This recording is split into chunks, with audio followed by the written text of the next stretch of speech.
Hey, what is up, everyone? This is Timothy Coleman, and today I'm sharing with you guys 100 diet tips that have become very useful to me in my diet. Now, obviously, you don't need to use every single tip here.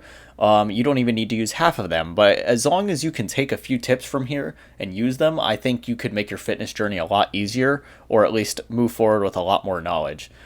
Now, I'm gonna just get straight into it, but yeah, hope you guys enjoy. So, tip one is to set clear and realistic goals.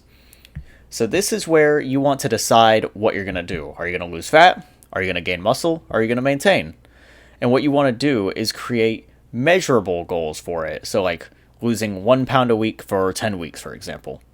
This is so, you can kind of set up a timeline, get an idea of how long it's going to take, and make it realistic enough so you can know, what you should be expecting by a certain amount of time. So that's just a good thing, especially when you're starting off.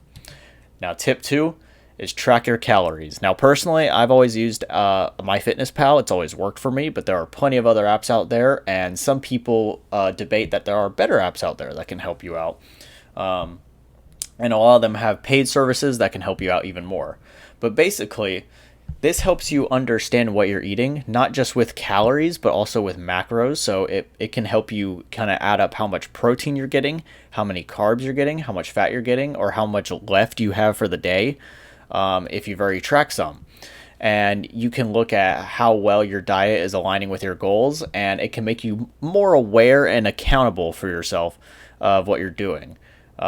Now, obviously, it's not going to have everything. If you go to like a restaurant that you really enjoy and they don't have their nutrition facts that are public, you can kind of just estimate or, just find, certain ingredients and kind of put them together.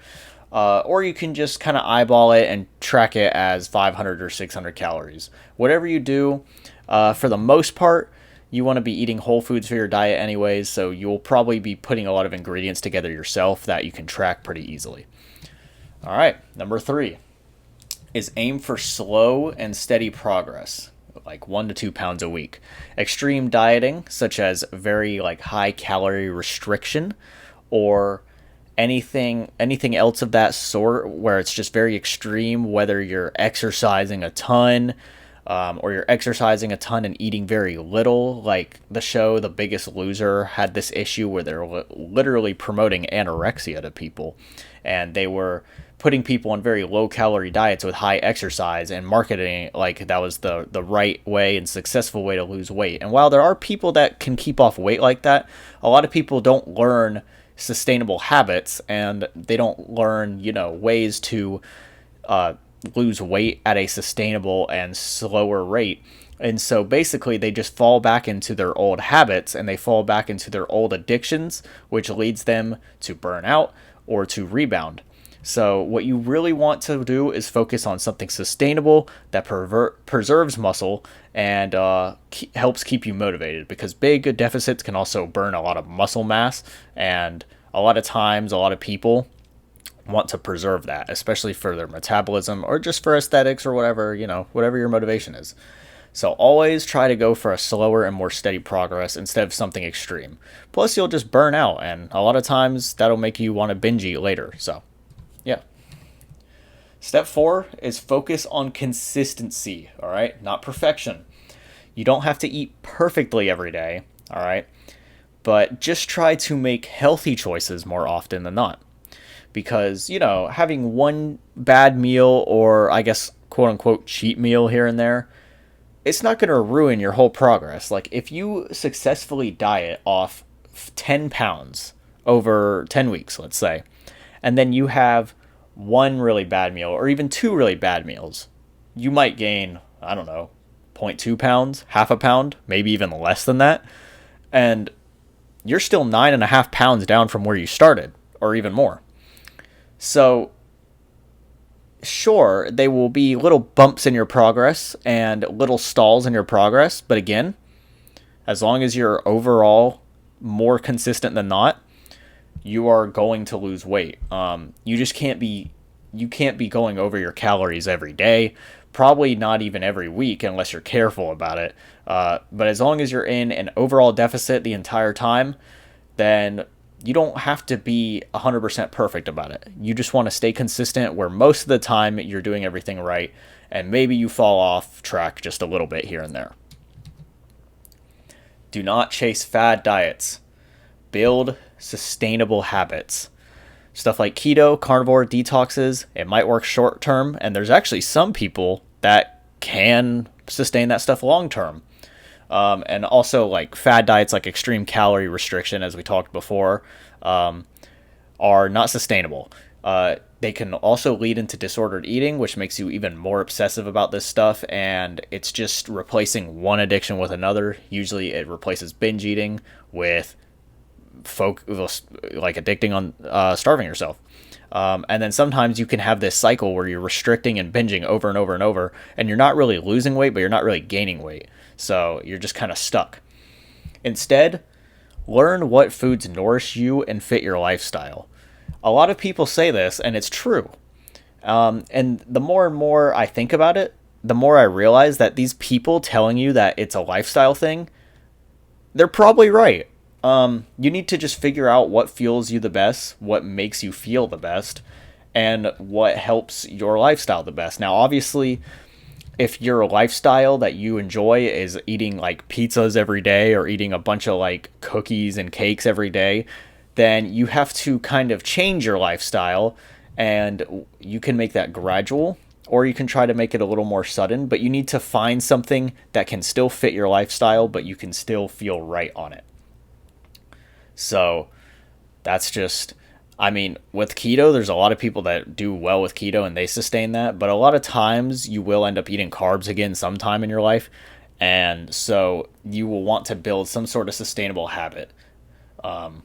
And if keto is not very sustainable for you, then you just want to find something that is. All right, number 6 is nutrient dense whole foods. This is a game changer. I'm telling you, this made such a big difference for me. Foods that are rich in vitamins, minerals, and especially fiber and protein, such as vegetables and, like meat, like chicken and stuff. You can also have fruits in there. They have a good bit of fiber and a lot of volume, which we'll get into. This stuff keeps you full and energized, all right? A lot of this highly processed stuff has a lot of like sugar in it, and sugar, it kind of just passes through. It doesn't make you feel super full. It also has a lot of fat in it that's like super calorie dense, and basically what it does is you eat it, you feel full for maybe a little bit or maybe not even at all, and then it just kind of passes through and you feel hungry again. Not to mention a lot of this stuff has chemicals and just sugars that you get addicted to, and it makes you want to eat more of this stuff even if you're not hungry, like if you're just bored or if you just want to eat something for enjoyment. So you want to eat foods that are richer in vitamins and such. Now, I was cutting and bulking for a while on a pretty like dirty diet. Like I was still eating processed stuff, but I was kind of still making my macros work, but I was kind of low on energy all the time. I just didn't feel right. I probably had a few like micronutrient deficiencies, but as soon as I started eating more vegetables, and especially when I was eating like more healthy fats and lean proteins, such as like eggs and like a lot more like chicken and stuff that isn't processed, like just chicken and you cook it yourself, not like pre-cooked chicken that you just microwave. I realized I felt a lot more energized through the day, a lot fuller through the day, and the fiber from vegetables helped me feel even more full through the day. And getting in healthy fats can also slow down your digestion and kind of, make you feel fuller for longer. So getting a lot of protein, a good enough amount of healthy fats, and some fiber to help keep you full really is a game changer. And this made a huge difference for me. All right, balancing your macronutrients. Now, if you're trying to do exercises and working out and preserving muscle, you usually want to have each macro, protein, carbs, and fats.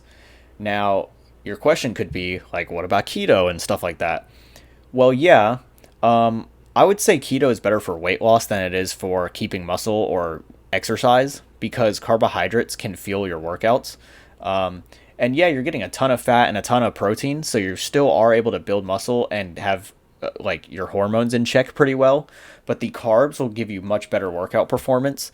But if you're not really looking to do workouts or gain or maintain muscle or whatever it is, then maybe you don't need carbs as much. But if you're trying to do exercise and weightlift, each macro plays a key role and you want to find a ratio that's good. Typically what I go for is like 0.8 grams to 1 gram of protein per pound, and you can probably go higher if you want to, but I don't think you necessarily need to after that from what I've seen. So me, for example, I'm about 130 pounds right now, so I would eat 130 pounds of protein, 130 grams of protein a day, and sometimes maybe a little more, just to have like a little safety net, but that's not really necessary. And usually I get like, I don't know, 30 grams of fat, 40, something like that. And then the rest is just carbohydrates. So just whatever works for you. It's usually a percentage, so you'll have to figure it out for yourself based on how many calories you need to maintain your weight. Personally, my maintenance is pretty low because I'm at a low body weight. And I think it's only like, I think my maintenance right now is about 1,700 or 1,800 calories. So it would be a little harder for me. To kind of figure out for higher numbers just because I'm not super used to it. But anyone could figure it out. It's not hard. All right, number 8 is do not cut out entire food groups unless it's medically necessary for you.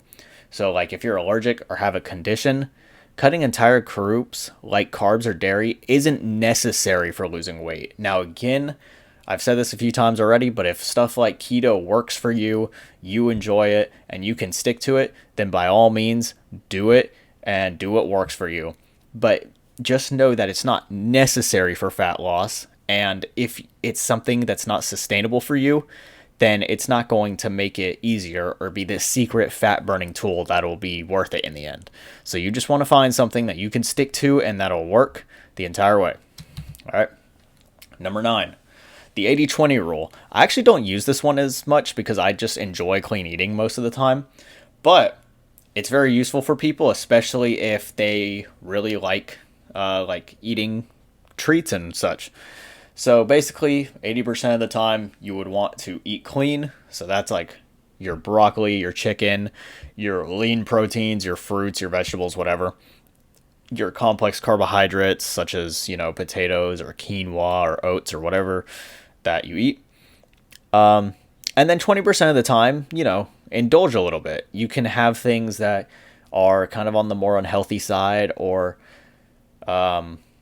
just the less bad side. Now, I feel like I said at the beginning of this video, you don't have to take every tip. So this is one I personally wouldn't take just for me, but everyone is different. And the reason is because when I indulge 20% of the time in these foods, it actually kind of not really relapses me, but it kind of gets my mind remembering how good these processed foods taste and how palatable they are. And so when I eat them, it kind of makes me fall off track. So when I eat clean, usually I can stick to it the entire way just because I kind of forget what the good stuff even tastes like anymore. So that's just me though. Now, number 10, understand that healthy doesn't always mean low calorie.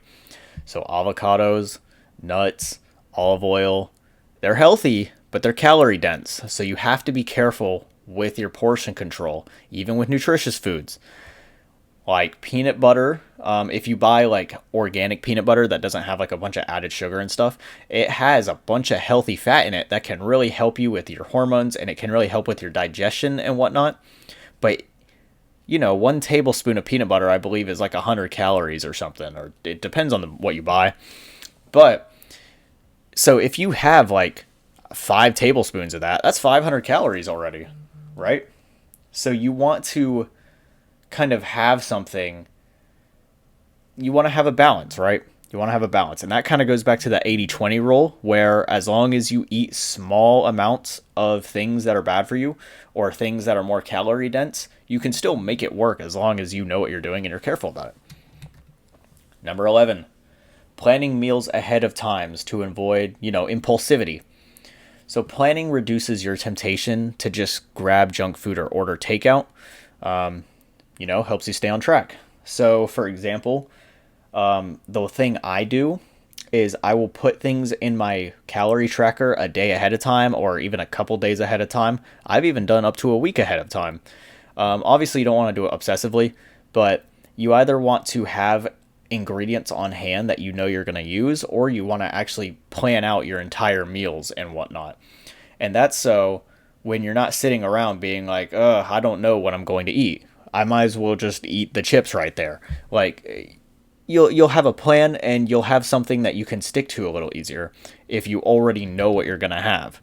And that's why meal prepping is very popular too, because you don't have to, burn your willpower or use any thought after your workouts when you're hungry and you're getting kind of cravey. You already know what you're going to eat. So, yeah. Now this, I was just mentioning, meal prep. Prepping meals in bulk reduces your reliance on takeout or convenience food or whatever it is. So cooking several servings at once, like you can buy chicken in bulk and cook a bunch of it. You can pair it with rice and vegetables, and then you can store them in separate containers, and then you can just heat them up when you need to, and there you go. There's your meal. This is better because if you need to get your protein in and you're low on time, you don't have to like stop at a gas station and find whatever protein shakes that they're selling, and it's going to be overpriced too because it's being sold at a gas station, and that stuff is already expensive in the grocery stores. So it's going to save you money. It's going to save you time, effort, energy in the long run. Now, of course, while you're making it, it might be kind of a pain, but it pays off, and you can save a lot of time and a lot of money and a lot of energy and a lot of willpower. It has a lot of benefits, and I use this all the time. Number 13, a food scale. One big issue is that people stay consistent with their diet. They're doing everything right, it seems like, and they're just not losing weight. Or on the other hand, they're not gaining weight. Like, they think they're eating more than they need, or they think they're eating less than they need. And they're like, I've been at this for 3 weeks, and I am not losing weight at all. In fact, I've actually gained weight when I was trying to lose weight. Turns out they're using maybe too much olive oil, or they are just eyeballing what they're eating, and they're eyeballing 3 ounces of chicken as 6 or 7 ounces of chicken. And, over several days of doing that, it adds up, and you might actually be eating in a surplus, or at least just taking yourself out of a deficit and eating around maintenance. So just estimating, it can lead to calorie miscounts. It adds up. Weighing foods, usually in grams, by the way, then you know what you're eating. Because back to the peanut butter example, if you take out 1 tablespoon of peanut butter, you can take it out using a spoon, but you don't really know if you took out a perfect tablespoon's worth until you measure it in grams. So just measure your stuff in grams, and you would want to track it that way as well. Cook more at home. Number 14. So this helps you have more control, because when you go out to restaurants, they're not measuring everything they're cooking. And even if they are, it's probably not 100% accurate to their menus. So what you want to do is cook more at home and control your ingredients. Home cooked meals, they let you limit how many oils you add. It lets you limit how much sugar. And it just gives you full control, because you know what ingredients you're putting together, and you can control what you take in or what you take out. And it just helps it be a lot easier. And you can boost its nutritional value as well if you're able to control everything yourself. 15, make grocery lists and stick to them. All right. I have a shopping list that I typically get, and I can share that with you guys at some point. It changes up a little bit because I like to have some variety, but a focused shopping list reduces your impulse buying. You know how you're walking in the store and you don't have a list, you have something like a mental list in your head. You're going to get foods that are healthy, right? That's your mindset. But then, you see this over here, and that's kind of healthy, or maybe it's not even healthy at all, and you just grab it, right? Instead of leaving it on the shelf. If you have a shopping list, you will not be as impulsive. You will look at that list and say, I'm only buying what's on this list. Whatever I see, I'm not getting it. All I need is the stuff on this list, so that's all I'm going to buy. So when you're at home, you're going to be a little less impulsive as well, because you're not going to have all those unhealthy foods right next to you, and instead they're just left at the store. So you want to have a grocery list. It just helps with impulsivity at home and also at the store when you're buying things. Now, shop the perimeter of the grocery store first. Produce, meat, dairy. What's really weird that I've noticed with stores, and a lot of other people as well, is that the healthier stuff is usually on the outside part. You'll usually find the meat on the wall, kind of off to the side of the store. Same with the dairy, and same with a bunch of other foods. And of course, there are unhealthy things on sides of stores. Like a lot of times, there's bakeries that are nearby as well that you usually want to avoid. But you're going to find a lot of your produce and your meat and your dairy on the sides of the stores. They're not going to be in the aisles on the shelves. The aisles and the shelves usually have much more processed stuff that is a lot more unhealthy. Now, you will have to go down the aisles to get some ingredients and get some things you need, but you want to go around the perimeter first and get your things there because that's where most of the healthiness is coming from. Number 17 is make your meals simple. Cook with minimal ingredients. Easy recipes. That's less stress and more consistency. And it has a lot more benefits. It's more time and less money you're spending if you're buying less ingredients. So you could just do grilled chicken with roasted veggies. Like literally you could just cook grilled chicken and broccoli. That's like one of the main things. Or grilled chicken, rice, broccoli. That's all you have to do. Or you could do ground chicken with some eggs and some hash browns, like some shredded potatoes or something. So, yeah, minimal ingredients is going to help you, I feel like. And it'll help you stay consistent if you kind of get used to the same foods. All right, theme nights. I don't use this one myself, but if you're someone who likes a lot more variety and you kind of have trouble this way, then maybe having theme nights could help. So for example, like a Taco Tuesday was the best I could think of. You can kind of make like a healthier taco on your Tuesdays or whatever day that you want. And kind of having these fun meal routines might help break kind of this boring same diet over and over and over. And you can stay more consistent. Some people can if they have more variety and more things that they can eat. So yeah. Number 19 is store healthy snacks are usually at eye level. Or not usually at eye level, but you want to keep them at eye level. So keeping your fresh fruits, or your Greek yogurts, or your nuts, or whatever it is in sight, kind of, out in the open and easy to get in your house is going to be a lot easier for you. Stashing your junk food away or keeping it out of reach or just out of sight or just somewhere else away from your healthy stuff is going to help you avoid eating that stuff. Because if you live with members in your family that eat kind of more unhealthy stuff, maybe you can keep your healthy stuff in a different part of the house. And so whenever you go to cook something, you're not going to see all that tempting, unhealthy stuff that you might want. Number 20 is freeze extra meals for busy days. If you know you have stuff coming up or you just have a busy life, you can make your soups or stews or your meal preps, whatever it is, and just have it ready when the time is tight. And you can freeze them for a very long time so you can keep them for like emergencies even. So it's good to have like maybe some extra meals for emergencies. Think of it like, an emergency fund. Like you have emergency money if just something strikes out of nowhere and you just need money right then and there. So you dip into an emergency account that you have just ready. So, you won't go into debt or have an issue financially. Kind of same deal here. If you have like these frozen meals and all of a sudden a really busy day pops up or you take longer doing things in your day than you thought, you have these emergency meals ready and you can use them. 21 is using smaller plates and bowls. Some people use this because of visual cues. If you have a smaller plate, then a smaller portion can look bigger just by like relativity.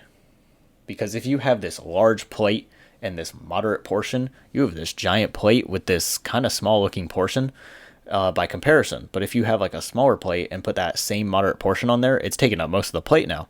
So it can just help you if you're kind of more visual and you kind of struggle with that. Number 22 is portion food before eating. So let's say that you have like a bag of almonds or something. Instead of just eating almonds out of the bag and then kind of estimating what you had, you want to put it in a bowl, and what I would do is weigh it as well so you can track it very accurately.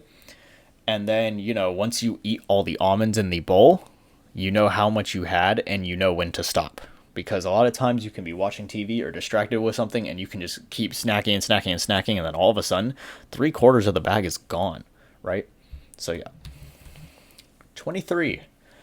Eat slowly to allow your brain to register fullness. Now, I have a little extra tip for this one.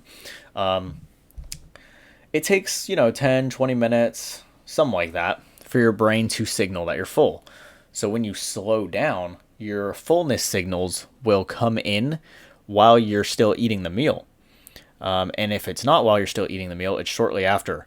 Now, one thing some people do is after each bite or after every couple of bites or whatever, they will drink like a gulp of water or whatever drink that they have with them.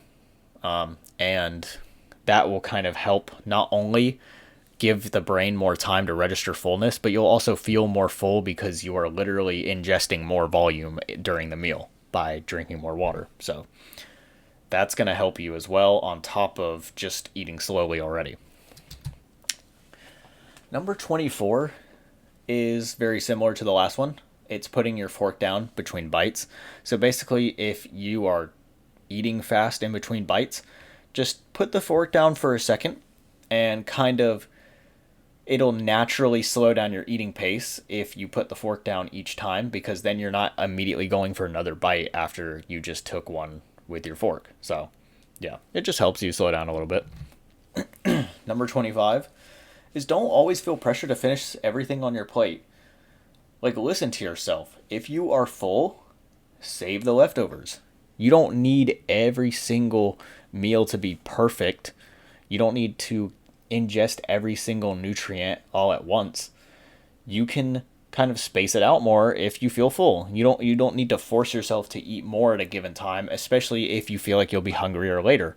So just kind of listen to yourself, Number 26, if you cannot weigh stuff, like you don't have a scale on hand, then try to use your hand as a protein guide.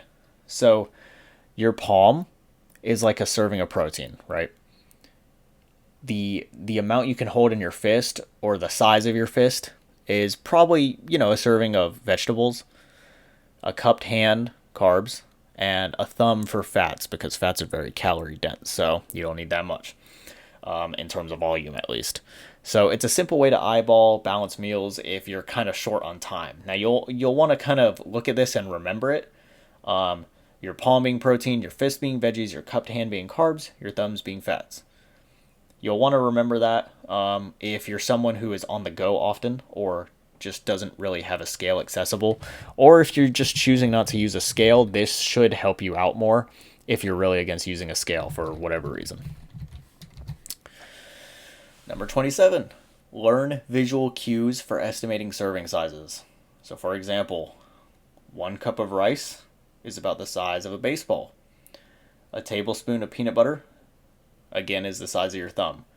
But let's say that maybe you don't visualize super well with just your hand. But like, let's say you've played baseball for like 10 years, right? You know what a baseball looks like the back of your hand, ironically, even if you can't use your hand very well to kind of estimate. So if you know what a baseball looks like, you know what a baseball feels like, you can just use that same measurement for something like a cup of rice. So you can learn more visual cues than just like your hand, right? So yeah, that's just kind of additional to the tip before that. Skipping meals leading to overeating for number 28. If you skip meals, especially if you ate a lot and you're like, oh, I'm going to skip my next meal to make up for it, that can just bring your hunger hormones even higher. And then all of a sudden, you're losing control. And then you binge later in the day because you decide to skip a meal and your hormones went kind of crazy, and your hormones wanted you to eat a lot more later on because it kind of felt like it was being starved earlier. or whatever. Especially if you're doing this for long periods of time where you're skipping meals back to back, like several days in a row, it's going to be very hard to resist, and your willpower is going to be put to the test, and you're probably going to fail. It's very hard to stick to that. So you should just not skip meals, especially if you're trying to restrict yourself. Now, if you really don't feel like eating because you feel sick or you're just really not hungry, then maybe it's fine. But if you're skipping meals because you're trying to restrict yourself or make up, quote unquote, for something that you did before, it might just end up making it worse. Eat until you're satisfied, not stuffed. This kind of goes with that tip earlier about paying attention to your hunger cues, but pay attention to your fullness cues. If you're comfortably full, you don't have to keep going till you're stuffed. A lot of people feed themselves until they're stuffed because they feel stuffed. They feel very, very, very satisfied. But you don't have to go that far. If you're just full and your hunger is gone, that's really all you're going to need. Number 30. This one I struggle with because I like having something playing. I get bored very easily. But this can help a lot of you. Being mindful during your meals. So having no distractions like phones or TVs. Eating while distracting can lead you to overeat. Or while distracted, can lead you to overeat. So if you focus on what you're eating and kind of listen to your hunger cues, you can recognize when you're full, right? Number 31, including a protein source with every meal. This one is something that has been another total game changer for me. Protein helps keep you full, and it's better than any other macronutrient for keeping you full.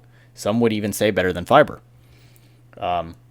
It supports your muscle repair and it prevents muscle loss. So if you are eating protein gradually throughout the day, I feel like you would have a little bit less risk of losing muscle. Now, usually if you get your overall throughout the day protein, you should still be fine, but it is a little bit better to spread it out, I feel like. That's just my opinion.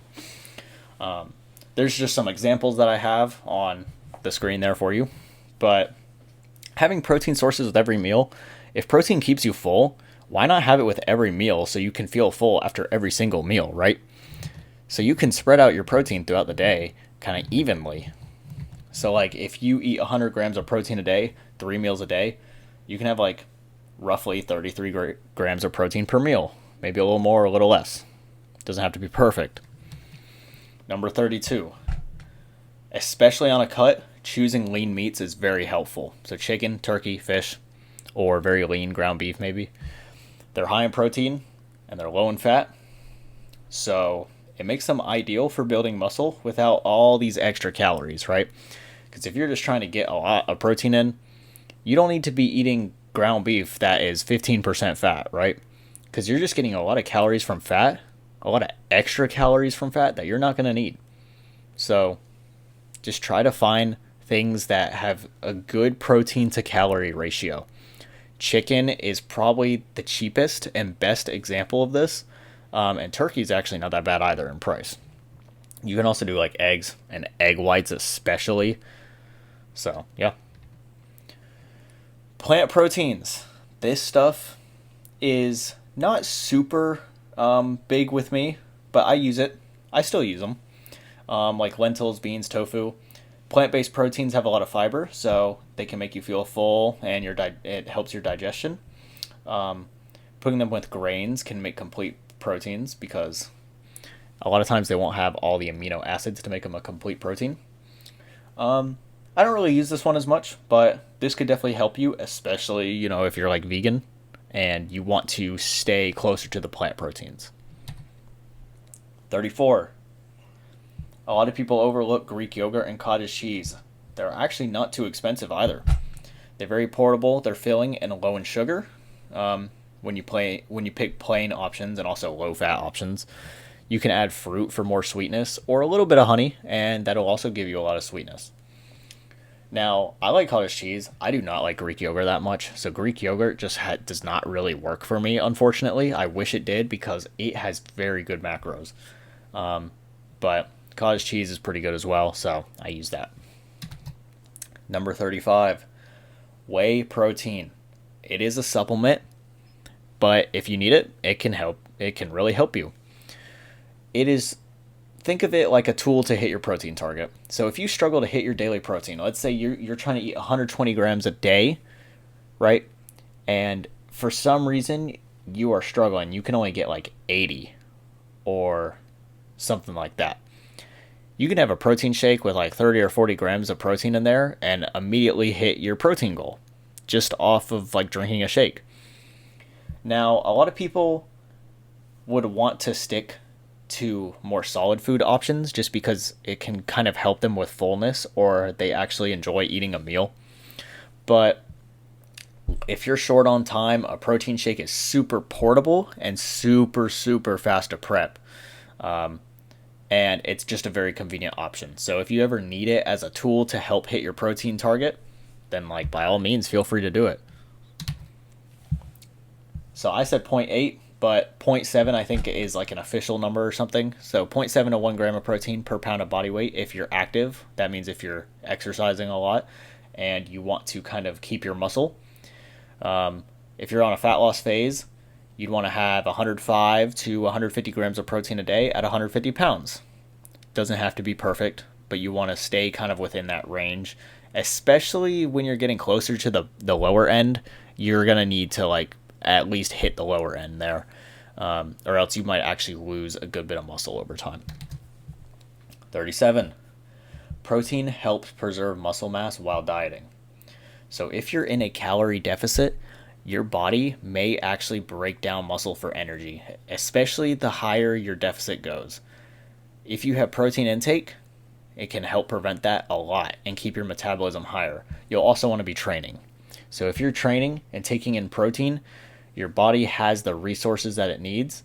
And I think on like a scientific level, when you are losing weight and not ingesting enough protein, your body is going to burn muscle to give your body the energy, and you will lose weight not only from fat but muscle. But if you're eating enough protein, your muscle is already getting the protein it needs and your body's already getting the protein it needs. So it doesn't pull it from your muscles anymore. So it just pulls the energy from your fat, and the protein that you are eating is being used as the fuel instead of protein straight from your muscle or whatever.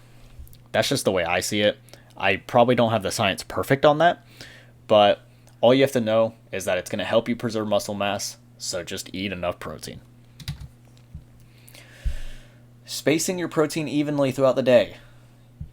Spreading it over 3 to 5 meals, or even maybe 2 to 3 meals, can help you optimize muscle protein synthesis, which is kind of your body's process of building muscle. So after a workout, and when you eat protein, your muscle usually goes through something called muscle protein synthesis, where it's repairing itself, and a lot of times repairing itself stronger than it was, making it even more potent or even larger or stronger or whatever. It can kind of help that if you're having a very steady protein source throughout the day. It can make sure that your body is always able to do that process. And also it just keeps hunger in check. If you have issues with hunger, having protein throughout the day to feel full over several meals throughout the day is going to be very easy for you. Number 39. Don't rely solely on protein bars. I made this mistake when I first started a fitness journey a few years ago. I've stopped here and there, but technically my fitness journey first started a few years ago, although not 100% consistent. But don't rely on protein bars. I made this mistake. I bought a bunch of protein bars, and I'm like, I'm going to just eat a bunch of protein bars. And they're okay occasionally. Like, if you really need them and you really need convenience, then it's kind of like a last resort, I feel like. Many are just candy bars that are kind of put with this healthy or protein label on it, and they mark up the price too. So read these labels, and use them for like absolute convenience, not as a staple of your diet. All right, because I made this mistake. I went to like stores and I bought a bunch of protein bars, and I bought them in bulk too. And then I just was like relying only on protein bars to get a lot of my protein in. And I was not full throughout the day, despite getting a lot of protein, because I wasn't eating a lot of food volume. So I was just eating these little bars throughout the day. So they helped me feel kind of full, but not as full as eating kind of a more well rounded and whole food diet. And they're kind of processed, right? So you just want to stay away from them.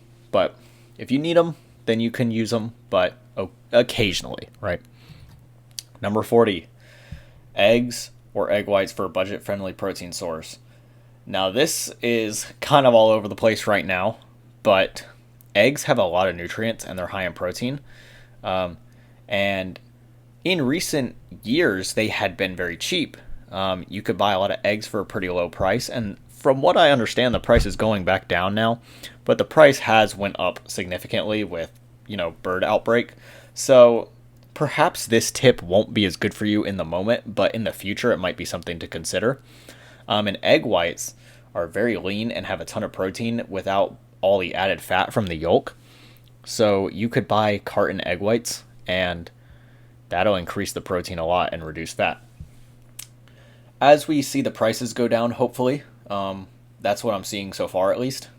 This tip could actually become very useful, and eggs are very, very good for nutrition. So it can help you a lot with your vitamins and whatnot. 41. Carbs are not the devil. You can use carbs. A lot of these diets are like, cut carbs, cut carbs. If you cut carbs, you're going to lose a lot of weight. It's going to speed up your fat loss. It's not true. You might lose a lot of water initially because carbs hold on to more water in your body. So if you eat less carbs, your body will hold on to less water. Therefore, your body will have less water weight. Therefore, you may appear like you lost a lot of fat, but you actually just lost a lot of water and a little bit of fat. Complex carbs can provide very steady energy, very good fiber, and nutrients. They help fuel your workouts. They give you a lot more energy during your workouts, and they support your recovery. They help your body repair itself on top of what protein does for your body. So carbs are not the devil. They can actually be very useful, and a lot of times you might actually have a much harder time if you cut them out. Cutting them out is not going to make your fat loss any quicker. It's not going to make it, it's not going to speed things up or whatever, like people like to say.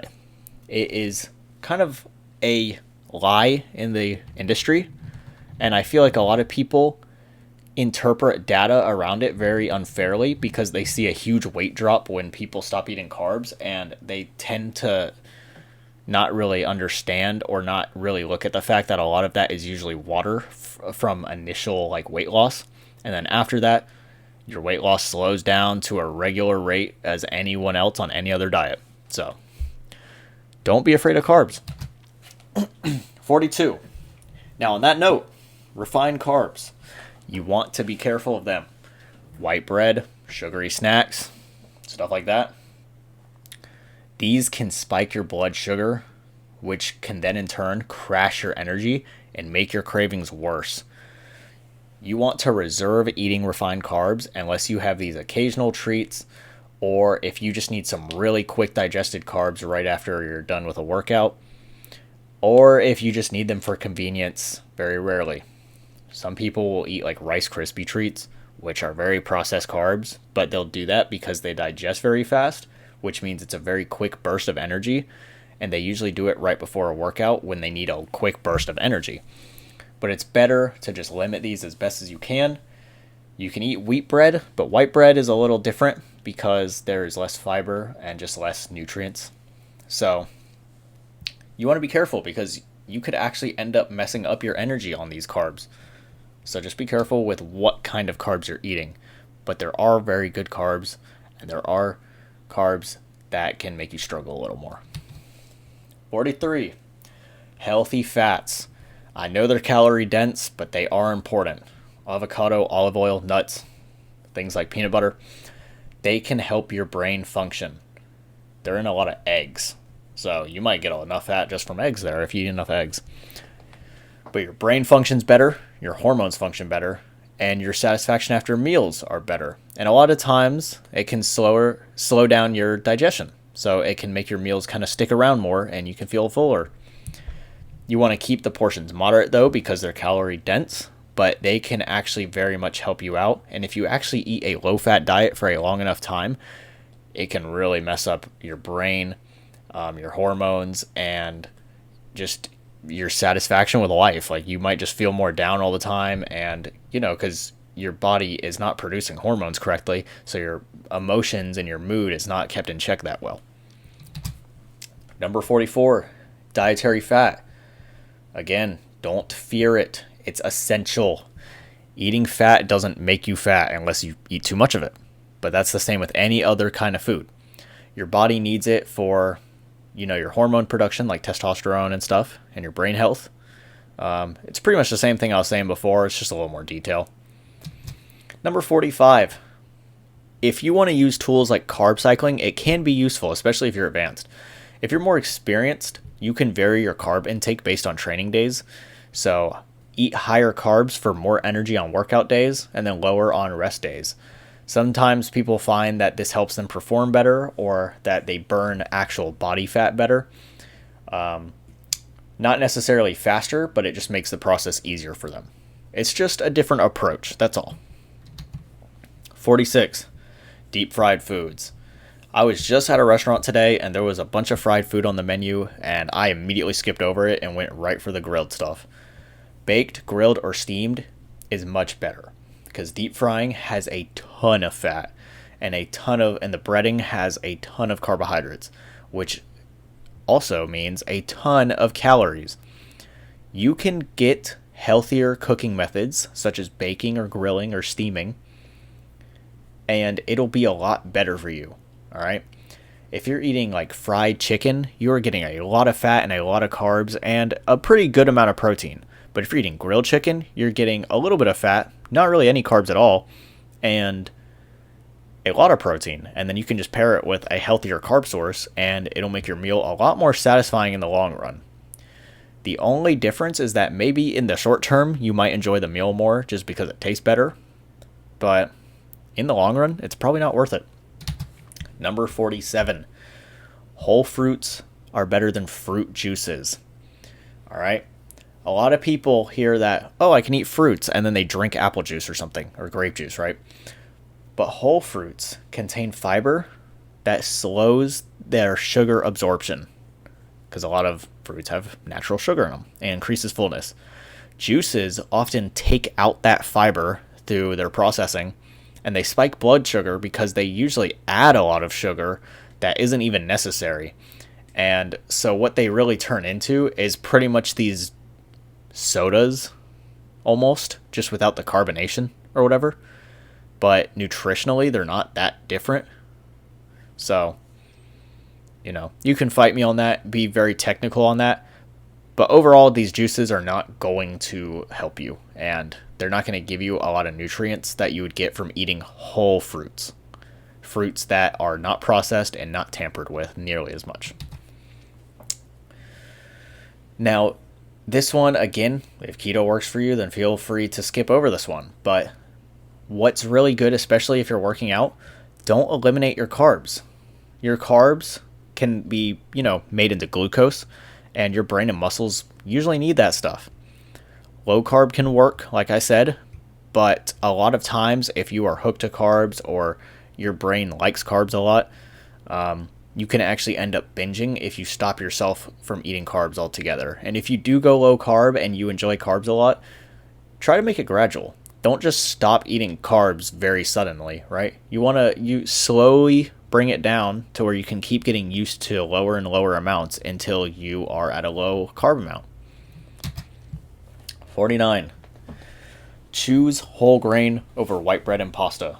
So you could get like wheat pasta, right? Whole grains digest slower, which keeps you full longer because it has more fiber, and your blood sugar doesn't crash, so your energy doesn't crash. So you want to look for whole grain on labels. It is just very important for overall diet, and eating, wheat bread Might suck initially, but I feel like you could get used to it. All right, number 50. Try roasted or air fried foods instead of just straight fried ones. Air fryers can have a very similar texture without all the oil or the breading. For example, you can roast your vegetables to bring out natural sweetness without adding all these extra calories or frying them. Like making fried okra, like no, just roast it. Like you don't need fried okra. You can just roast it, right? Or you can air fry it, whatever works. It can just help you really lower your caloric intake and help your enjoyment. Number 51. Keep healthy snacks on hand. This is helpful for your convenience as well. So, if you're hungry between meals, it's better to have easy access to something nourishing than just relying on your vending machines or fast food. So, you want to have like cut vegetables or nuts or fruits on hand. For example, like apples or bananas or strawberries or oranges or peaches or, broccoli that's like thawed out or bell peppers, whatever you like, really. And keep those on hand. You could even do stuff like beef jerky as long as you're careful. So keep healthier snacks on hand. And one thing I will mention, and that I've heard from a few psychologists actually, is that if you can put time in between your impulse to access, you are going to have a much easier time. And by this, I mean, if you have unhealthy snacks on hand that are in your house, you're going to be tempted to eat them. But if you're there at the store and you have an impulse to eat them, you have to get in your car, you have to drive to the store, go and buy it, and then eat it, right? Instead of just going to your kitchen and grabbing it. So you have a lot more time to control your impulses. And so keeping healthy snacks on hand is just going to help with your self-control. And it's going to give you easy access to something good. And instead of relying on these unhealthy things. So putting time between your impulse to access is a little extra part of that tip I would add in. Number 52, portion your snacks ahead of time. Again, instead of just taking stuff straight from a bag or box, portion it. Put them in individual containers. So if you're someone who's like big on snacking, you're going to snack on your diet, you're going to want to, go ahead and get some containers for it and just kind of do it ahead of time. You can always do it at the time of snacking, but if you have an impulse to snack on something, you may just be like, whatever, I'm not going to measure it. But if you already have it measured and ready to go, you might just grab the container and just do that. So that can help you out a lot. Number 53, boredom. Now this can get kind of dangerous. You need to really be honest with yourself. Avoid snacking from boredom. Ask if you're truly hungry. If you are actually hungry, then snacking can be fine. But if you're just bored and you think if you're truly hungry and you're like, well, I'm not actually that hungry, I'm just kind of bored, then just try to wait it out for a second, especially if you're unsure. And yeah, I mean, I have it here. If before you eat, pause and ask, am I actually hungry, just bored, stressed, or tired? And if you're unsure, you can just drink some water, because that might be the issue. You might just be a little dehydrated. And then just wait like 10 minutes. And then figure it out from there. 54. Protein-packed snacks can keep you fuller longer. All right? Some people, they can do boiled eggs, or jerky, or tuna packs, or edamame. You could... There are other choices. Even protein bars, possibly. But instead of having these sugary or starchy snacks, use protein ones. Protein's going to keep you fuller longer. So instead of just putting protein in your meals, why not put it in your snacks? You can give your meals more variety too if you're not so focused on a high protein in every single meal, right? So yeah, this can help you and it can help your cravings. 55. Drink water before reaching for a snack because it might just be thirst. I was mentioning this earlier. Dehydration to the body can feel a lot like hunger. So have some water, and if it goes away before you decide to eat something, then hey, maybe you're just dehydrated. It's very hard for the body to actually tell the difference until you drink the water. Once you drink the water, if the feeling goes away, well, that's great. But if you're still like, I'm kind of hungry, then it's like, okay, maybe I actually was hungry. So yeah, just something to keep in mind there. 56. This is just one little food item I would try. Popcorn, air pop popcorn, is a low calorie snack. Weirdly enough, popcorn, you can get a lot of weight from it and for a low amount of calories, aka high volume. It also has some fiber, so it'll keep you feeling full. Air pop popcorn is also satisfying for a lot of people, and it's very easy to portion. A lot of people, though, they go wrong when they add a bunch of butter to it. When they add a bunch of butter, they're just loading it up with fat, aka a bunch of calories that they don't need. So you can either go easy on the butter, or just kind of leave it out and just, figure out a better method, or just eat it, just plain or whatever. And you can add salt, but just try not to go overboard on it, because you don't want to have a ridiculous amount of salt in your diet. But for some people, it can help. 57. This just goes with choosing healthier alternatives, but in terms of like chocolate, dark chocolate over milk chocolate. A lot of people hate dark chocolate, so I understand if you would want to skip this, and you can. But for me, I enjoy it enough. It has a lot less sugar and more antioxidants, so it's just going to be better for your overall health. And enjoying a little bit here and there can give you probably a little less guilt, because you're like, hey, I'm eating the healthier alternative, and I'm still kind of getting something I enjoy. But this is just a tip. You don't have to follow it, but a lot of people, it can help them out. Number 58. Hummus with vegetables is a good snack combo, so give it a try. Hummus provides healthy fats and protein, and vegetables can give crunch, and it can give fiber and volume, both of which keep you very, very full. And crunch is just good for texture with a lot of people. Then the healthy fats and protein are very good too, and pairing all these things together can really help. And hummus is just one of those things. You could also do like a little bit of peanut butter with your vegetables, and you can get a very similar result as long as you're careful. Number 59. Like I was saying earlier, it has to do with getting stuck in a show or whatever it is. You're watching a show or playing a game or whatever you're doing, and you're kind of distracted. Your mind is elsewhere. You're just kind of snacking, right? And then all of a sudden, like I said, you look over and 3/4 of this family-sized bag is missing. And you realize, oh wow, I was distracted. I just ate all of that, and I wasn't even hungry half of the time. I ate way past fullness just because I wasn't paying attention. So just make sure you pay attention, or again, portion out your stuff ahead of time. Leave the big containers behind, like the bag. Number 60. Don't keep junk food at home if it tempts you. Like I said, impulse to access. If you have it in your house, all you have to do is walk and get it, right? But if you have it left at the store, you would have to get in your car, go to the store, go and buy it, which is spending money, which some people may not want to do all of a sudden, and then either bring it back home or wait till you get back to the car or whatever you do, right? So if you know that you really struggle when certain foods are around you or in the house and you fixate on that stuff, just don't make them accessible.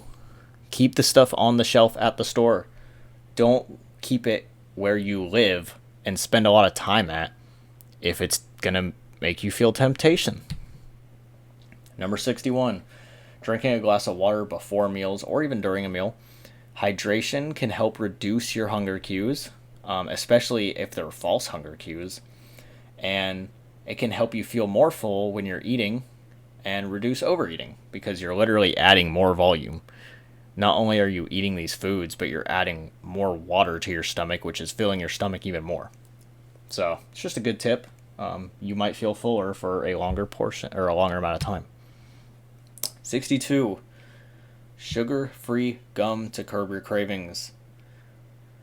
Chewing gum can help a lot of people from snacking. It gives your mouth kind of something to do, like this chewing effect, right?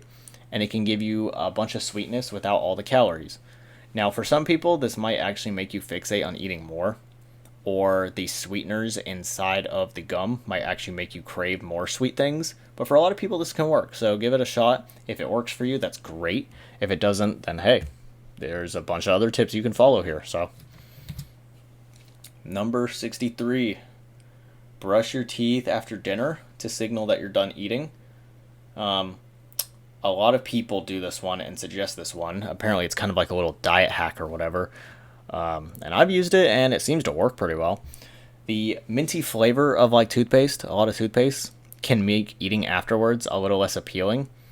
And kind of in your brain psychology, it can be like, all right, no more eating for the rest of the day.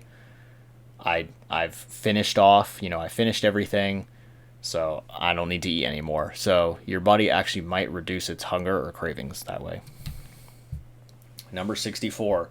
This one is so important but so overlooked. And I'm telling you that things changed for me when I got in better control of this. I'm actually not perfect with sleep, but I need to get better with it. But getting enough sleep can really help. Because if you have bad sleep, your stress hormone goes up, your hunger hormones go up, and your fullness hormones go down. So you're going to crave high calorie, sugary foods, and you're just going to crave more foods in general. So you're just going to probably end up eating more. And a lot of times you're going to want to eat the high calorie, unhealthy stuff. So getting a good amount of sleep is going to keep these hormones in check a lot better. 7 to 9 hours a night, by the way. Number 65. Eat fiber-rich foods to stay fuller longer. I've been mentioning this throughout the whole video, but fiber, it slows down your digestion, stabilizes your blood sugar, so, it doesn't crash your energy, and it reduces your overall appetite. You can eat a lot of vegetables, and it would be very hard to gain weight off of. Legumes, oats, whole grains. Number 66. Delay cravings for 10 to 15 minutes, because they can pass. If you just get a strong craving, it hits you like a wall out of nowhere. Give it some time, okay? I know it's hard to resist. I know it's hard to stop yourself. But many of these cravings just come in waves. They're just these short-lived impulses triggered by random stress or boredom. And by the end of it, you may realize, hey, I was not even hungry. That was kind of weird. I know it's weird. It's kind of strange. But a lot of times, especially if you drink water during this time that you're waiting, you may actually realize I was not actually that hungry. And it was just stress or like boredom or something. But just give it time to pass. It comes in waves. 67. I'm just going to really drive this point. Skipping meals can lead to binging. I didn't really add that second part last time.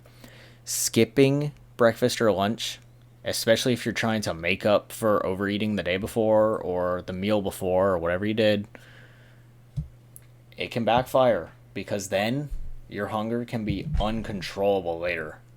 And then you just end up eating way more than you would have initially if you just stuck to the plan. So eat balanced meals throughout the day. Don't skip things. Just stay on track as best as you can. Again, consistency is key. It doesn't have to be perfect. If you mess up, just don't take it personal and just keep going with your plan. All right. 68. If you have trigger foods, in spite of what I said, if you still have them in the house or you live with family members that have them in the house, put them in hard to reach spots. Maybe ask the people in your family, put them somewhere that's not very accessible or not very visible. So have them somewhere inconvenient. All right. This will make it to where it's not so easy to grab, or if you're going for the healthy stuff, you're not just going to see the unhealthy stuff right in sight. Number 69, try herbal teas to curb appetite between meals. I actually haven't tried this one myself, even though I've wanted to. For whatever reason, these warm, calorie-free teas satisfy your kind of like taste buds and your stomach when you're not truly hungry but want to eat something. I don't know too much about this one, so I'm not going to go on too long about this one here, but I hear it can be helpful, so give it a shot if you struggle with like hunger and cravings. Number 70, distractions. Oh my gosh, this is a game changer too, all right? This is huge.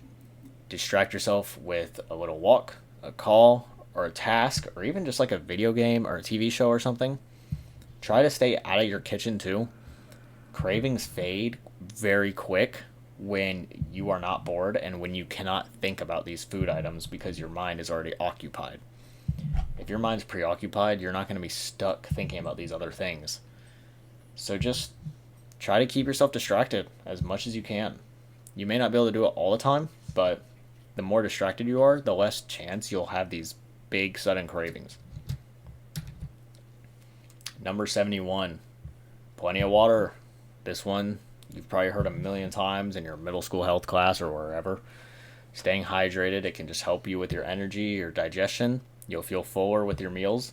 And your body is just always using water. It's just good to have. Your body runs on water. Water is very important. You cannot live more than a few days without it. So it's very important for your body function and whatnot. So 8 to 10 cups a day, more if you're active. It doesn't have to be perfect, but you want to kind of aim for that stuff.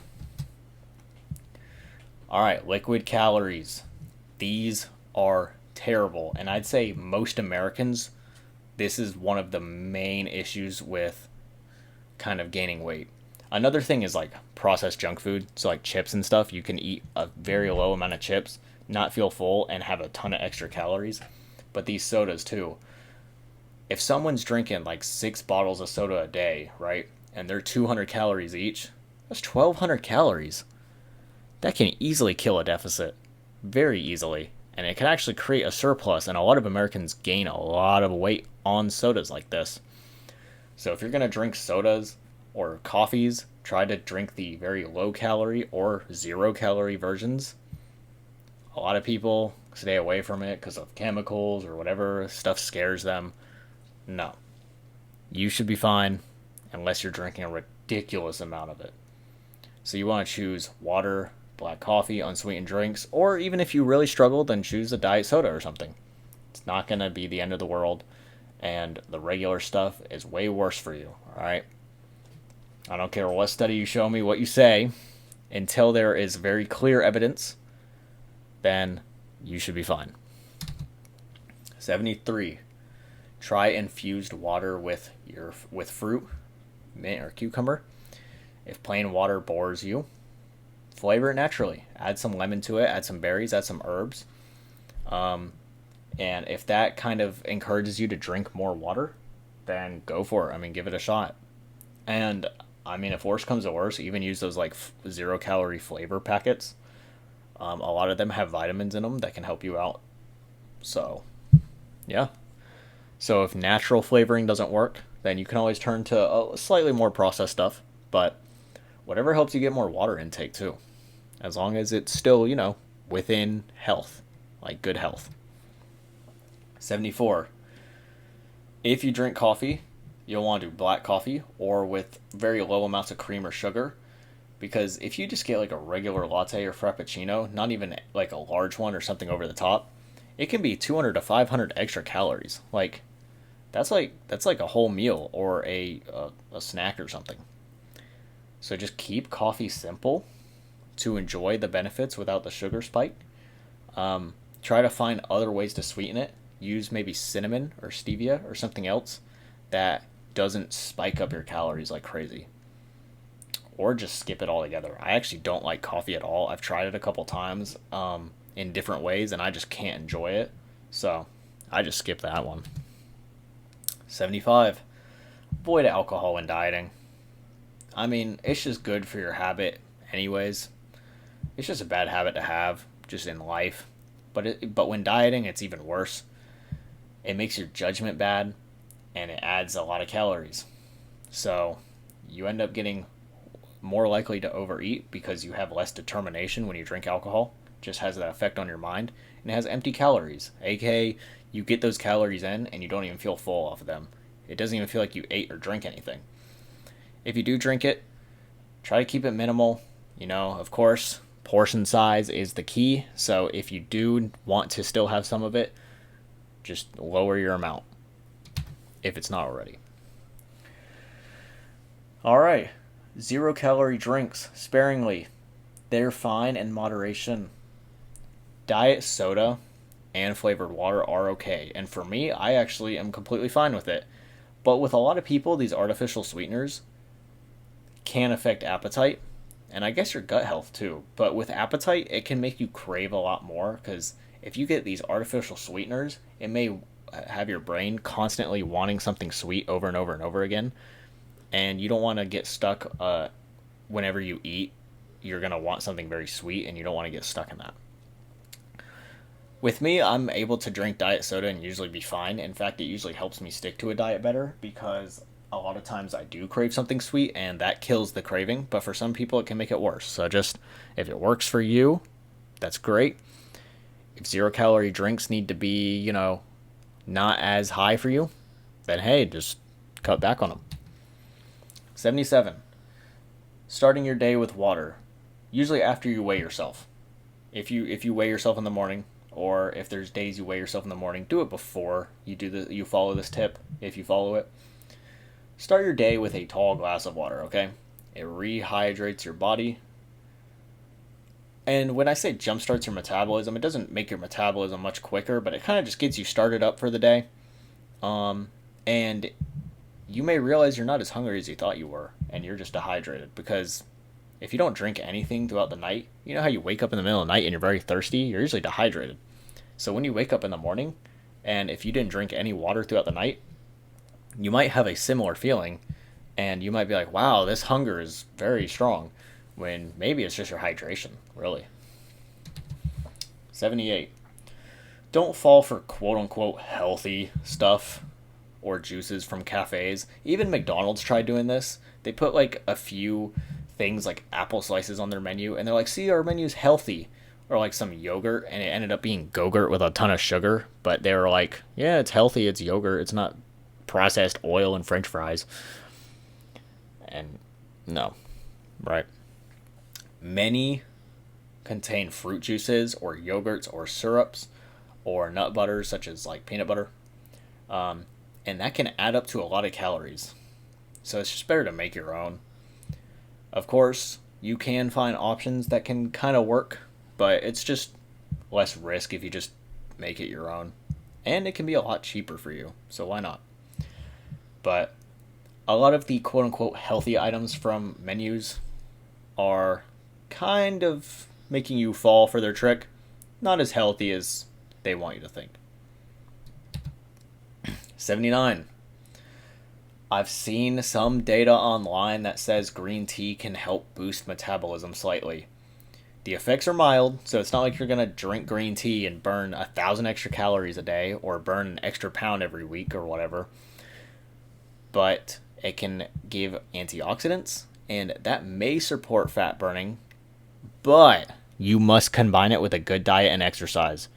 You can't just have a bad diet and drink green tea and be fine, right? So it can just help you out a little bit, and over a very long term, it might actually do a good amount of work for you. So give it a shot.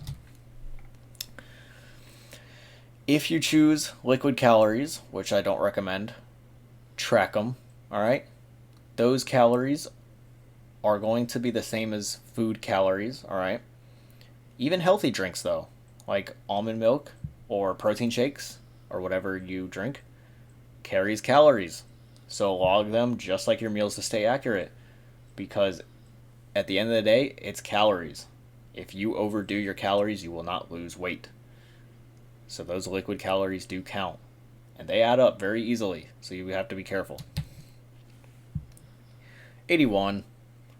Don't label foods as good or bad. Of course, it's fine to look at complex carbohydrates and be like, yeah, that's a healthier carbohydrate, but don't say, oh, that's a good carb and that's a bad carb, right?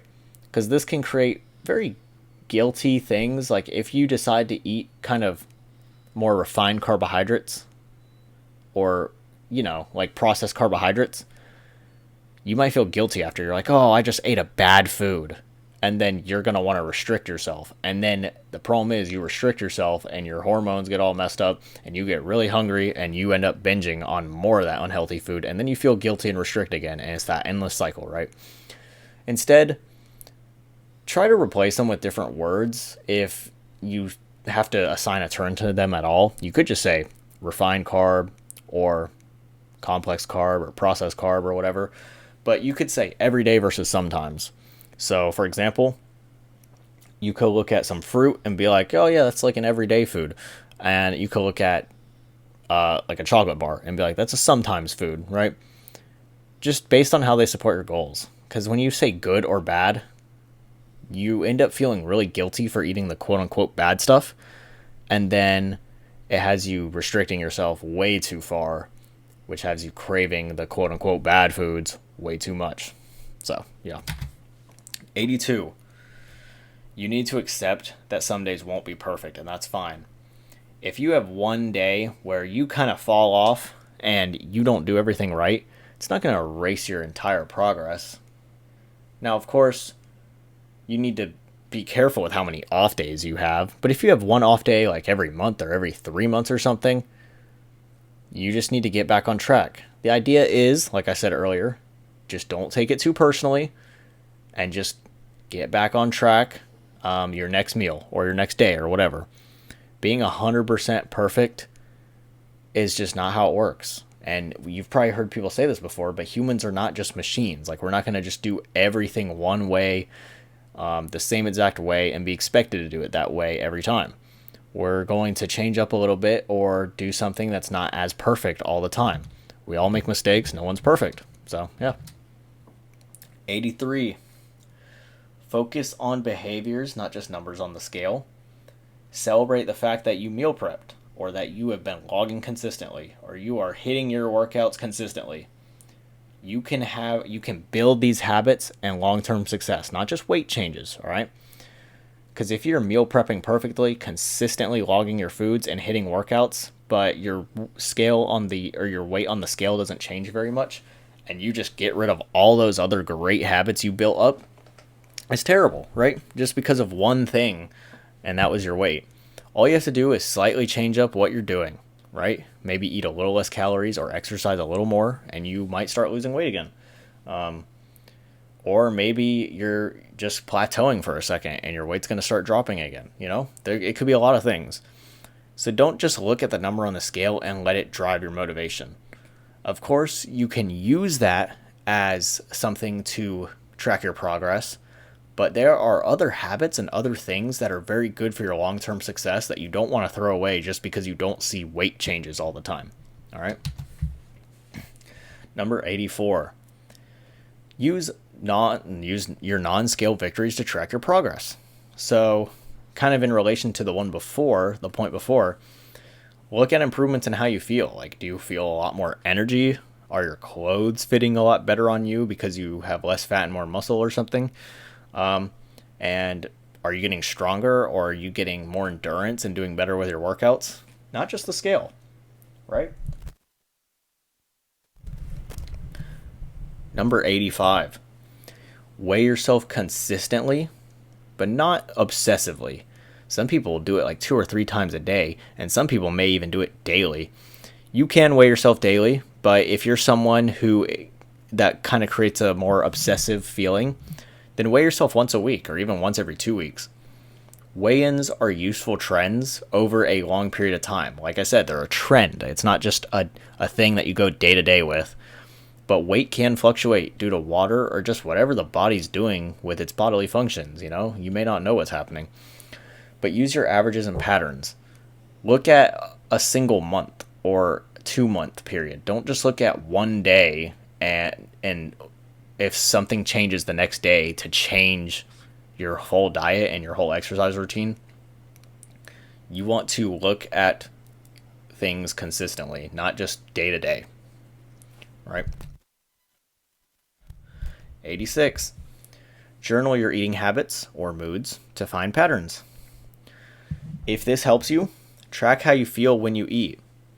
It helps identify if you emotionally eat, or if you eat out of boredom, or if you eat out of stress. It can also help you realize what emotions make you eat, how bored you get when you eat or whatever, and what stresses you out that makes you want to eat. So if this helps you, you can track down this stuff and find what patterns kind of line up with you and kind of help prevent it, or at least identify it when it happens. 87. Build your routine around your meals, all right? Try to have maybe the same breakfast daily, or having go-to meals can really help your decision making and reduce your stress. And you can stay consistent when you have this routine that you follow all the time, and then you make habits out of it and you get very used to it and you just keep going with that habit, right? Number 88, practice mindful eating. Focus on taste, texture, and fullness, right? When you slow down and you're more mindful of what you're actually eating, you can engage your senses better and you can just naturally eat less and feel more satisfied. Even if you're not eating the super palatable, super, tasty, whatever foods, you can still find other ways to have very high satisfaction as long as you really pay attention to your senses, eat less, and just kind of engage more with what you're doing. 89. Limit your exposure to social media with this stuff. Of course, it's good to use accounts kind of like me that would educate and inspire, but not just ones that is like people bragging or flexing or people just spreading lies or showing, like this impossible physique that they are doing some crazy unhealthy things to reach. Your journey is personal to you, right? Follow accounts that educate you and inspire you, right? I try to be an account like that educates you and tries to inspire you, not ones that make you feel guilty about yourself. Like, oh, wow, look how healthy I'm doing. Look how good I'm doing. You should do what I'm doing. And if you're not, then, well, wow, that's sad. Like, no, that's terrible. Your journey is personal to you. And if you start comparing yourself to all these other people, you might just feel inferior and it's going to just make you feel really down about yourself. So, a lot of these social media groups, it's just good to stay away from. Number 90, reward yourself, but with non-food treats for progress. All right. If you are doing great, buy some new workout gear that makes your workouts more fun or just different. Or take a little bit of a break, or plan something fun for yourself. Don't just be like, oh wow, I've done a great job, I'm gonna eat a cake as a reward, or wow, I did a great job, I'm gonna go to an all-you-can-eat buffet. No, no, no. You can do other things, like be like, oh wow, I'm doing a good job, I'm going to go to this amusement park. Now I know amusement parks have a lot of processed foods and stuff, so maybe not even that would work, but like you can find workarounds, or you could just go somewhere cool, go to a fun movie, and just be careful of your diet choices there. Just plan something fun to reward yourself with that isn't just like some unhealthy, super processed junk food or something. 91. This one I do every single time I go to a restaurant. Look up their menus beforehand and plan what you're going to order. A lot of restaurants don't have nutrition facts, but if they do, even better, because their nutrition facts are usually going to be roughly accurate to what you order. Not perfect, but roughly accurate, and so you'll be able to track it better. But even if not, you can get kind of a general idea of the nutritional value of different foods that you usually get, and you can kind of apply that to looking at restaurant menus. All right, so if you see like fried fish or something, you'll know that, hey, I should probably avoid that, it's fried. Or if you see like french fries on the sides and then you see like steamed vegetables, you should just get probably the steamed vegetables, because the french fries is just very unnecessary, especially if you're already getting an entree that you might enjoy. So try to look up restaurant menus beforehand and kind of plan out what you're going to order, so then when you're in the restaurant, you're A, less impulsive, and B, just more prepared. You already know what's healthy, you already know what you're going to go for. So yeah, I went to a restaurant today and I looked up my order beforehand and made choices based off that. Now, tracking it may not be perfect, like I said, but it'll help you out and you'll stay much more consistent. 92. This one's big. Volume eating. Even at parties, this can work, or events. Try to load up your plate with like salads or vegetables or lean proteins, because if you're eating like these chips and dips or this like fried okra or whatever people are offering, I don't know, like freaking cupcakes or something, like it's not going to help. Vegetables have a lot of volume, And even lean proteins have a lot of volume where you can feel full without eating a ton of calories. So use it to your advantage. And not just at parties, by the way. Use it to your advantage all the time. Whenever you want to feel fuller, use volume eating. It's very, very important. And pair it with like water or a 0 calorie beverage. Even better. That's more volume. Now, you can decline food from people. And that's number 93. You can do it without guilt, okay? If you're at some sort of social event and someone made this dish and they were excited for people to try it, you don't have to eat to please others. If you're just like, no, I'm good right now, but thanks. Or just, yeah, just thanks so much. I appreciate the offer, but I'm good. That's fine. You're not being rude. You're just prioritizing your health. And as long as you don't build an ego around it and put yourself on a pedestal, being like, no thanks, I would never eat something like that. Like, obviously that's obnoxious. And again, your fitness journey is personal, right? So you shouldn't be kind of projecting on other people like that or being hateful towards other people, even if you're really passive aggressive about it. Just be like, no thanks, I appreciate it though. That's all you got to say. And if you're at a social event where you're really expected to eat, then just try to keep your portion very small. All right. 94.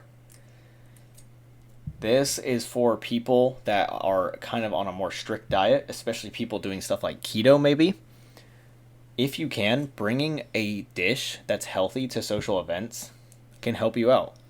Because if you don't know what foods will be there, or if you do know what foods will be there and they're going to be very unhealthy, and you're stuck to something like keto or whatever else, or if you just want to keep your diet very healthy and consistent, then just bring what fits your goals. Now, it can help you and give you a lot of control, but some people may want to skip this. I don't know. 95. If you do indulge, don't do this restrict or skip meal tactic like I was talking about earlier, but maybe eat lighter around it. Like if you know you're going to be having a big dinner or dessert or whatever, then try to balance it out earlier in the day. But if you fall off plan and have a big dessert or big dinner without kind of thinking ahead of time, don't try to restrict later. But if you do know what you're going to be doing and you plan this stuff out, then you can balance your day better and kind of make your plan just as consistent. And it can really help you out. Number 96.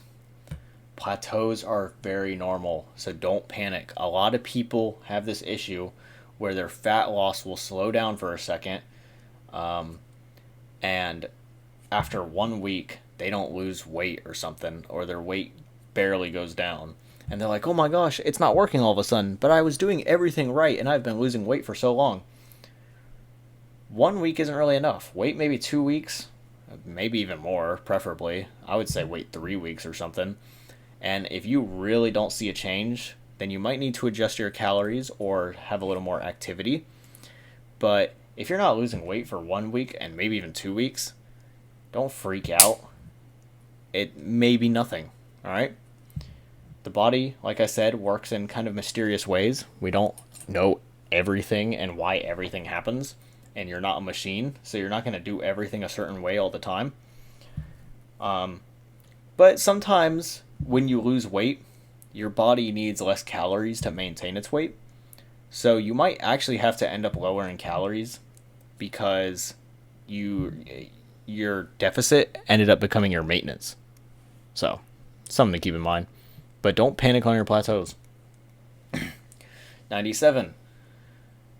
I would say like every month or every 2 months, just reassess your goals. Take a look back at your goal from the prior month and be like, all right, is this still what I want to do? As your body changes, your diet might want to change. So like, let's say you cut down on weight for like the last 5 months.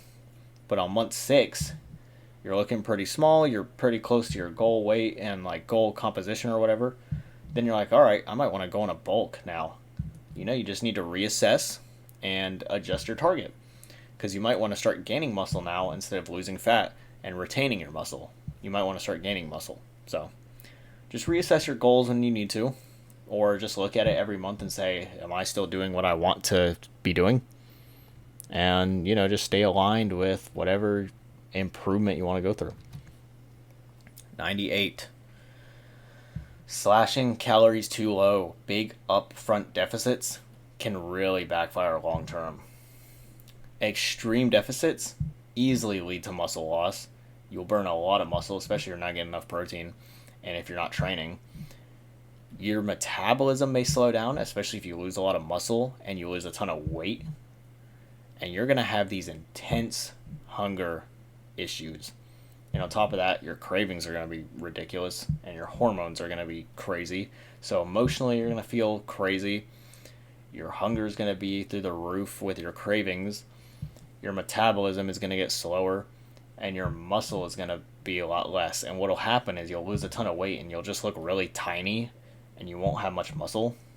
And while you may not have a lot of fat, you might just fall into old habits and regain a bunch of fat back and actually end up in a worse spot. Because a lot of times, when you don't actually make lifestyle changes and fix your habits, you're just going to binge eat back to where you were and be unhealthy again. So aim to eat the most you can while still making progress. Slow and steady really does win the race here. Of course, you can do an upfront massive deficit and lose a ton of weight really fast, and it will work, but it's going to be a lot harder to keep and hold on to and sustain. I've gone through this many times. I've had issues with disordered eating, and I am 100% certain that this is true and that this can really cause a problem for you. So just try not to go too extreme. There are certain diet plans out there that can work for this kind of thing, but I would just try to avoid it altogether, especially if you're new to the whole thing and don't really know what you're doing or still learning. 99. Diet breaks and refeed days if needed. Now, a lot of people get the wrong idea. They think a diet break literally means just fall off a diet and eat whatever you want. And a lot of people think the same for a refeed day. Like, oh yeah, once a week I just eat whatever I want and I'll stay consistent the rest of the week. So I could still indulge in the foods I like and still stay consistent. Yeah, well, that doesn't really work. Periodically increasing calories by a certain amount, usually up to maintenance, aka maintaining your weight, especially carbs, can help restore your hormones, reduce your diet fatigue, and make fat loss much more sustainable. So let's say you are white knuckle dieting, you lose 1 pound a week for 12 weeks. That's 12 pounds. Hey, that's great. You lost 12 pounds. But if you just fall off the diet entirely and just overeat, you might just gain the 12 pounds back and maybe a little more extra. So there's this tool called diet breaks where you don't eat in a deficit, but you also don't eat in a surplus. You just bring your calories up to maintenance, and it'll actually reduce your diet fatigue a lot more than you think. And once you feel like you're ready to go back on your diet and you feel very motivated again to cut back down, then go off the diet break. Go back to what you're doing. And then some people do refeed days. So like they'll choose 1 or 2 days of the week where they'll eat more calories and then they'll eat less calories throughout the rest of the week. So they're pretty much cutting for 5 days of the week and then maintaining for 2 days of the week. And this can help with the same things. It's just a different way to do it. But yeah, same thing, just different way to apply it. That's all. But some people find these very useful and especially in the long term can be much more sustainable. And it also gives you an idea of kind of how to maintain your weight so you're not confused. Number 100. Make your diet a lifestyle, all right? Not a temporary fix. I made this number 100 because it's important and I wanted to pretty much kind of end off on this. The best diet really is just one you can stick with. There's all these influencers that go around saying, well, this diet's going to make you lose this much more weight faster, or this diet's going to be a great diet and you can just copy this and it'll work perfectly for you. But they don't realize people are different. Everyone reacts differently to different things. So build a diet that you can stick with, and that's habits you can enjoy, habits that support your life, and that habits that you can follow without struggling with willpower every single day of the diet, or every hour, every minute, every second, right? Make your diet a lifestyle, right? Don't make it something temporary. Don't be like, all right, I'm going to just do a really tough diet, or I'm going to just follow this diet for 3 months or a year or whatever, lose all the weight, or hit my goal, and then just go back to what I was doing or enjoy my life, right? I hate to break it to you, but it just doesn't work like that. You need to find a good diet that you can stick with, that you can build habits that are enjoyable but also good to your life. Of course, it may not always be the easiest route, and it's not going to be always the most enjoyable route. But as long as you can stay consistent and you can follow it without struggling with willpower every day because you're eating way too low calories or way too low carbohydrates or whatever you're doing, then that would be great. Just follow something without a ridiculous amount of willpower and whatnot. So that's pretty much it. So now you have 100 practical, detailed dieting tips. This covers strategy. I was able to cover meals, macros, cravings, mindset, hydration, and more stuff. And they're not just rules or anything. Like, you don't have to follow each one of these like a rule, but a lot of these are just flexible tools that you can pick and choose from to help you build a sustainable, lean lifestyle that works long term for you. And that's pretty much it, you guys. One thing I want to end off on is a bit of a personal experience of mine that I've shared with you guys already, but it's that a lot of these tips are going to help you avoid disordered eating, right? I have struggled with disordered eating before, and I have to tell you, it's not fun. And almost every time I've done it, it has not worked. I would end up regaining a bunch of weight back in the end, and it wasn't good. And my mood was always off. My hormones were out of shape ridiculously. And whenever I ate again, I had very little self-control. So I found very recently, unfortunately, that it's good to build very sustainable habits and a lifestyle that works with you, all right? For me, my choices and my lifestyle may not be the same as you. There's no one diet, or there's no one tip or 100 tips that you should always follow.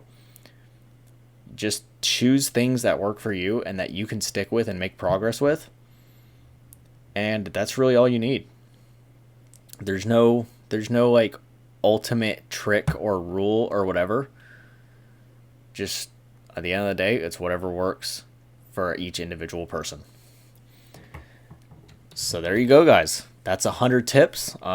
This was a much longer video. I'm sorry it wasn't like super edited or super crazy or whatever. It's just not really my goal. I'm just trying to get the info out. And if you like listen to this video in the background or whatever works for you, then that's great. Of course, I'm not trying to waste anyone's time or make a video way too long or longer than it needs to be, but I wanted to put out a helpful video. So I apologize if it's not super edited or the highest of quality ever, but I just really hope this was able to help you guys out. So thank you all for watching. I'll see you guys in the next one. Might have some shorter videos coming up because this one took a long time and it was a lot of work, but I will probably make a similar video to this one in the future, probably around fitness and exercise, not just diet. And hopefully that can help you guys out too. So thank you all so much for watching. I will see you guys in the next one. See you guys.